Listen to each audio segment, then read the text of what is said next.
God of War. We once again step into the shoes of Kratos, the destroyer of gods, as we take on a new journey in a reimagined world, far different from those of its previous games, as we see Kratos move from Greek mythology into the lands of Norse mythology, from Zeus to Odin, from Hercules to Thor.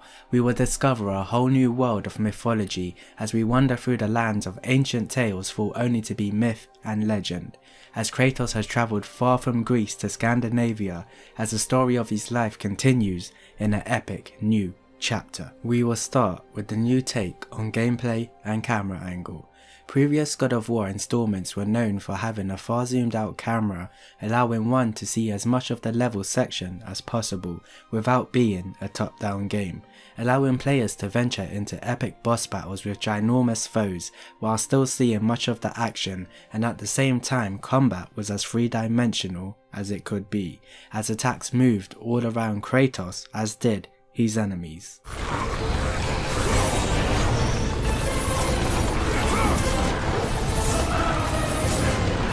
God of War has now taken a new approach with its camera, moving to an over-the-shoulder 3-camera angle, giving a more realistic approach to viewing the world and also in combat from a more or less Kratos perspective. Also, there will be no cuts or loading screens once immersed into the world, as the camera is focused on the action in one continuous roll. Now its guard is up. Only fire. Only fire. When I tell you to fire. Although Kratos still maintains his melee-based style of fighting, the style itself has changed to a more forward-focused 180-degree style of action, as attacks are generally directed in the direction that Kratos will be facing, and his weapon of choice has changed from the chain-wielding blades of Chaos and Athena to a magical infused axe that strikes hard and fast and can be thrown off to an enemy in the near distance, while having the ability to recall it just like Thor does with his hammer. Combat will also allow a certain amount of interactive worldly objects that Kratos can use to his advantage within a fight, and while his axe is on its way to a foe, Kratos will clench his fist and deliver many brutal blows to enemies in close proximity. A shield has also been introduced into the game that will allow blocking of incoming damage, as well as the ability to shield bash enemies with brutal axe and shield combos. While on the subject of combat, I am sure it is well known Kratos has become a more mindful person than his previous furious self, which is partially due to the fact that Kratos has now become a father figure to his son Atreus, who will help us in combat as he is quite handy with a bow and arrow, and plays a huge role within the story of God of War, as we witness the development of Kratos and Atreus' relationship throughout the game. The boy will be handy within a fight and cannot die via gameplay, since we will have the square button on the PlayStation controller dedicated to him as he fires arrows of light at enemies.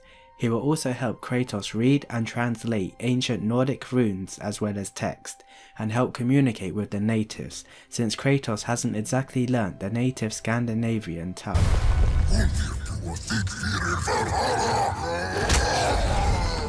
It has been said that Atreus can hear voices within his mind and communicate telepathically with other beings unwillingly.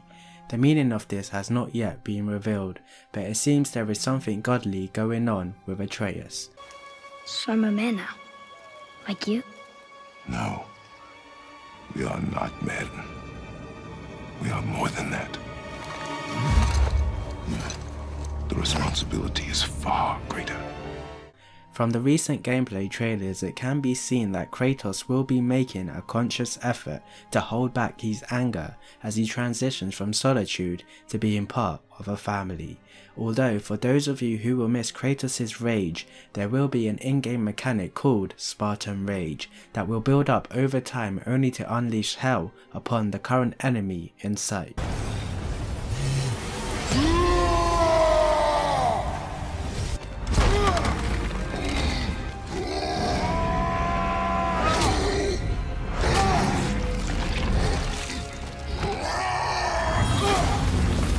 Although God of War takes place in the land of the Vikings, This game takes place in an era where Vikings yet do not exist, in a time where gods still walk among the earth and monsters still roam the lands.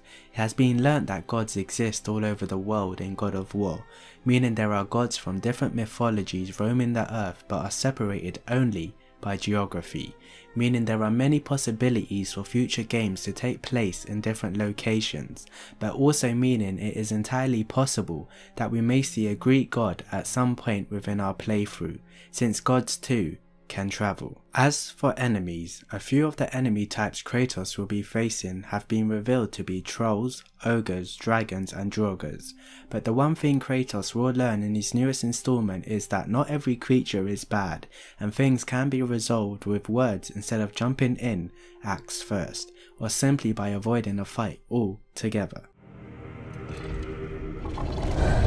That's a soul eater. If that kills us, that's it. No Valhalla, no hell, no afterlife, ever. It does not attack.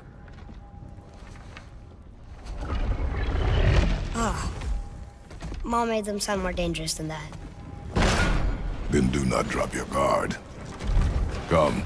God of War will have NPCs spread throughout the game world, meaning Kratos and Atreus won't be the only humanoid-like beings living on the land, as we will be able to interact with these characters whether they are a part of the main story or a side quest. We will also have to be sure to explore all the available areas within God of War, since the game is linear but open linear, and resembles games such as Tomb Raider and The Last of Us, meaning there are gameplay moments a player can possibly miss by not exploring all the land presented to them. While on the subject of land, God of War will have boats within the game, the small kind which are close to the water and powered by rowing. Boats will help us traverse from one location to another while having a deeper motive by bringing Kratos and Atreus to a confined space neither can escape from, which will progress character development as we witness the evolving bond between Kratos and Atreus, as the boat will help serve as a narrative tool. You think I'm weak because I'm not like you. You do not know everything, boy. No. But at least I know the truth now. The truth. Hang on, boy! Okay! The truth. Now we know what the new God of War will be to an extent. Here are a few quickfire pieces of information about the game. God of War has lost its jump button since it does not fit in with the new story-driven gameplay reimagining. The game is 25 to 30 hours long. An in-game map exists within God of War. Slow motion combat finishers are within the game.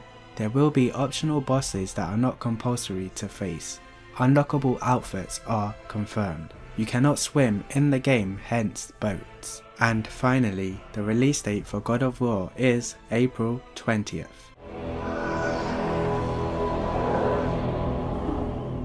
Long way from home, aren't you?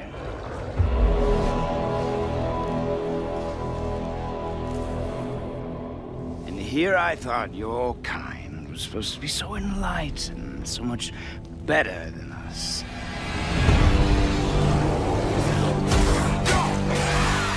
Well, God of War has definitely changed from where it used to be, although from what I've witnessed these changes are well done and should be seen in a positive light. Just like Kratos, God of War has evolved into something new, with a story-driven focused game meeting halfway with new, fresh and exhilarating gameplay. If you wish to explore Nordic mythology in the form of a video game before the release of God of War, I would suggest playing Hellblade, as it is quite a brilliant game. Other than that, I am Played by Vix, and this has been everything you need to know about God of War before its release. I thank you for watching, subscribe for more content, take care, and I shall catch you guys in the next one.